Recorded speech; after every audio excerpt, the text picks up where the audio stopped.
मदद भी कैंसर से पीड़ित। क्या होता है, आप तो माँ है इसलिए शायद हमारी बात नहीं समझ पाएंगे। मान लो अब इस बच्चे का क्या अपराध, नई अवस्था है, अभी तो नया कोमल बच्चा है, लेकिन अंदर जो जीव है वो बहुत पुराना है। उससे कौन कौन से कर्म हुए हैं, उसका परिणाम इस नवीन शरीर को भोगना पड़ रहा है। इसलिए कहते हैं भजन करो, नहीं इस जन्म का कर्म कई जन्मों तक तुम्हें दंड रूप में मिलेगा। मैं प्रेमानंद महाराज जी को सही मानता हूँ, लेकिन मुझे कहीं ना कहीं कुछ चीजें गलत दिखती है। जैसे कि इन्होंने एक बच्चे के बारे में बताया कि इसे कैंसर है, लेकिन इसके जो पिछले कर्म हो गए ये उन्हें उसकी सजा मिल रही है। लेकिन आप अगर एक चीज देखें, भाग्य में हर चीज है। अगर मान लो किसी लड़की का रेप हो रहा है तो इसका मतलब उसके पिछले जन्म के कर्म है कि उसने भी कभी किसी का रेप करा होगा, इसलिए उसका रेप हुआ।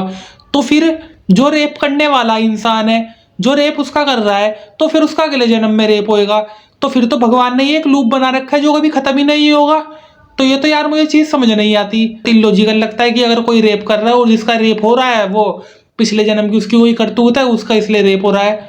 अरे उसकी इसलिए भाग्य में लिखा है, इसका भाग्य से कुछ लेना देना नहीं है। जो रेप कर रहा है उसकी गलत सोच है। अगर किसी को कैंसर हुआ है तो उसकी वो बीमारी है, कुछ इसका मेरे हिसाब से तो मानना नहीं है। क्योंकि जिस जन्म के बारे में तुमने कभी देखा नहीं है उसके बारे में बोल रहे हो कि ये पिछले जन्म की कोई चीज है। ये अपनी कमेंट में राय देना मत भूलना।